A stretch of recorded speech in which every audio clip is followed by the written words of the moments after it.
Hi hello friends, welcome back to எல்லா ட்ரெண்டிங்கள். இன்றைக்கி நம்ம சேனலில் ஒரு ஹெல்த்தியான அரைக்கீரை பொரியல் தான் எப்படி செய்கிறதுன்னு பார்க்க போகிறோம். இந்த அரைக்கீரை பொரியல் நம்ம வாரத்தில் 2 வாட்டியோ இல்லை 3 வாட்டியோ கண்டிப்பாக பிள்ளைங்களுக்குலாம் செஞ்சு கொடுக்கணும். பெரியவங்களும் கண்டிப்பாக சாப்பிட்ணும். ஸோ இந்த அரைக்கீரை பார்த்திங்கன்னா அதிகப்படியான ஹீமோக்ளோபின் சேர்கிறதுக்கான நன்மைகள் அதிகமாக இருக்குது. ஸோ அயன் கண்டென்ட் அதிகமாக இருக்குது, ஃபைபர் இருக்குது. ஸோ நம்ம டெய்லியுமே ஒரு கீரை நம்மளோட சாப்பாட்டில் சேர்த்துக்கிறது ரொம்பவே நல்லது. அந்த மாதிரி இந்த அரைக்கீரை அதிகமான அயன் கண்டென்ட் இருக்கிறதுனால நம்ம வாரத்தில் 3 நாள் நம்ம ஆல்டர்னேட்டிவாக சேர்த்துக்கிட்டால் ரொம்பவே நல்லது. ஸோ இந்த அரைக்கீரையை நான் ட்ரெடிஷ்னலான மெத்தடில் செஞ்சுருக்கேன். ஸோ அதனால் இந்த வீடியோ ஸ்கிப் பண்ணாமல் ஃபுல்லாக பார்த்தீங்கன்னா தான் இந்த ப்ராசஸ் உங்களுக்கு ஃபுல்லாகவே புரியும். ஸோ கண்டிப்பாக இந்த மாதிரி பயனுள்ள வீடியோவை நீங்கள் பார்க்குறதா இருந்தால் என்னுடைய சேனலை சப்ஸ்கிரைப் பண்ணி பக்கத்தில் இருக்க அந்த பெல் ஐக்கானே கிளிக் பண்ணி வச்சுக்கிட்டிங்கன்னா அது பக்கத்தில் ஆல்னு ஆப்ஷன் இருக்கும், அதை கிளிக் பண்ணி வச்சுக்கிட்டிங்கன்னா நான் போடுற வீடியோ நோட்டிஃபிகேஷன் உங்களுக்கு உடனுக்குடனே வரும். ஸோ இந்த அரைக்கீரை பொரியல் ரொம்பவே எம்மி அண்ட் டேஸ்டியாக இருக்கும். கண்டிப்பாக நான் செய்கிற மெத்தட்லேயே நீங்கள் செஞ்சு பார்த்துட்டு உங்களுடைய ஃபீட்பேக்கை கமெண்ட்டில் சொல்லுங்கள். ஸோ கண்டிப்பாக இந்த மாதிரி மெத்தடில் ஒரு முறை செஞ்சு பாருங்கள். ஸோ நம்ம மார்னிங் டைமில் பிள்ளைங்களுக்கு ஸ்கூலுக்கு அனுப்பும்போது அவசரமாக நம்ம சமையல்லாம் செய்வோம். ஸோ அந்த மாதிரி டைமில் இந்த மாதிரி கீரை மாதிரி விஷயங்கள்லாம் நம்ம ஸ்கிப் பண்ணிடுவோம். ஸோ அந்த மாதிரி இல்லாமல் நம்ம கண்டிப்பாக கீரைகளை பிள்ளைங்களுக்கு உணவில் கண்டிப்பாக நம்ம சேர்த்துக்கிட்டே இருக்கணும். ஸோ அப்போ தான் அவங்களுக்கு ஒரு ஆரோக்கியமான ஒரு ஹெல்த்தியான ஒரு லைஃப் ஸ்டைல் கிடைக்கும். ஸோ அதனால கண்டிப்பாக நம்ம இந்த மாதிரி அரைக்கீரை, முருங்கைக்கீரை, சிறுகீரை எல்லா கீரைகளையுமே டெய்லியுமே நம்ம நாட்டில் நம்மளோட உணவுகளை லஞ்சில் சேர்த்துக்கும் போது கண்டிப்பாக ஒரு சேஞ்சஸ் நம்ம லைஃப்பில் கிடைக்கும். நம்ம மாத்திரைகளை சாப்பிட்டு அதில் கெயின் எடுக்கிறத விட இந்த மாதிரி கீரைகள், காய்கறிகள் சாப்பிட்றது ரொம்பவே நல்லது. இப்போ நான் ஒரு கட்டை அரைக்கீரை எடுத்துருக்கேன், ரொம்பவே ஃப்ரெஷ்ஷாக கிடச்சிது எனக்கு. ஸோ எங்கள் வீட்டு பக்கத்துலேயே மார்க்கெட் இருக்கிறதுனால எனக்கு எல்லா விதமான காய்கறிகளுமே ஃப்ரெஷ்ஷாக கிடைக்கும். ஸோ நான் டெய்லியுமே போய்ட்டு எனக்கு தேவையான காய்கறிகளை வாங்கி வச்சுப்பேன். ஃப்ரிட்ஜில் ஸ்டோர் பண்ண மாட்டேன். இதை பாருங்கள், நான் இப்போவும் நல்லா குட்டி குட்டியாக கட் பண்ணி வச்சுருக்கேன். ஸோ இந்த மாதிரி நல்லா நைஸாக கட் பண்ணி எடுத்துக்கிட்டு நீங்கள் என்ன பண்ணணும்னா இதை நல்லா தண்ணியில் ஒரு 4-5 தண்ணி நல்லா அலசி எடுத்துக்கணும். இதில் இருக்க மண், அதுக்கப்புறம் எல்லாமே இப்போ உள்ள கீரைகள், காய்கறிகள் எல்லாத்துலேயுமே கெமிக்கல்ஸ்லாம் வருது. ஸோ அதனால நல்லா கழுவிக்கோங்க. ஒரு பெரிய வெங்காயமும் கட் பண்ணி வச்சுருக்கேன். ஸோ கீரைகளில் பூச்சிகள் பாதிக்காமல் இருக்கிறதுக்காக அதிகமாக கெமிக்கல்ஸ்லாம் சேர்க்குறாங்க.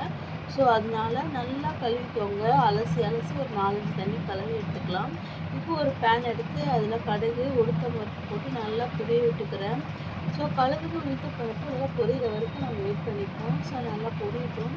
பொரிஞ்சதுக்கப்புறம் இப்போ இதில் நம்ம நறுக்கி வச்சுருந்த வெங்காயத்தை சேர்த்துடலாம். சேர்த்துட்டு வெங்காயம் நல்லா வதங்கிறதுக்கு நம்ம கொஞ்சமாக உப்பு சேர்த்து வதக்கிடலாம்.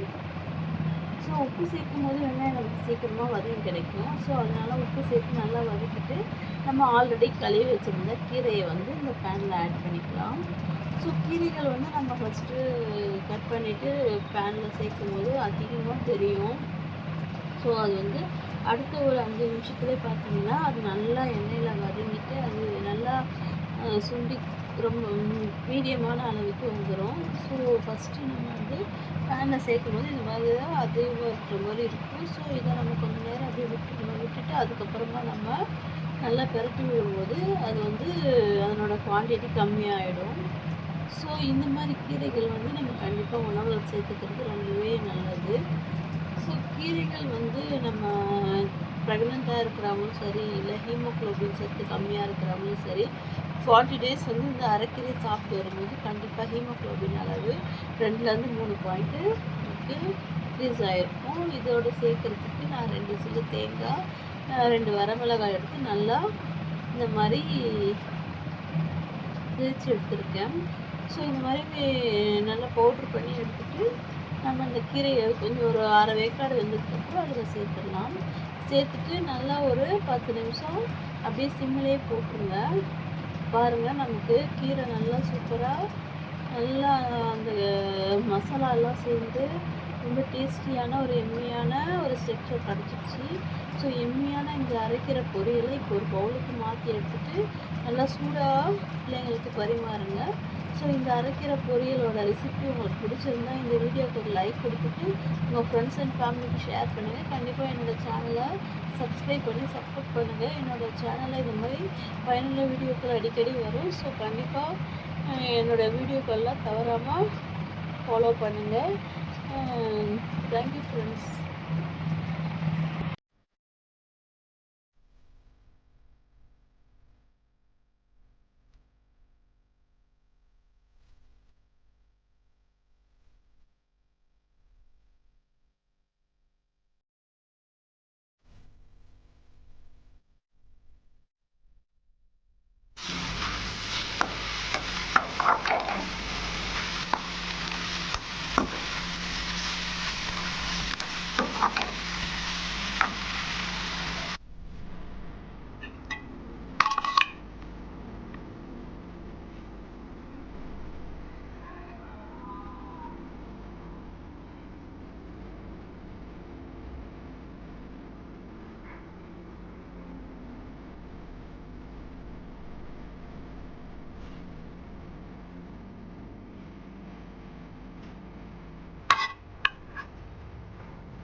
Thank you.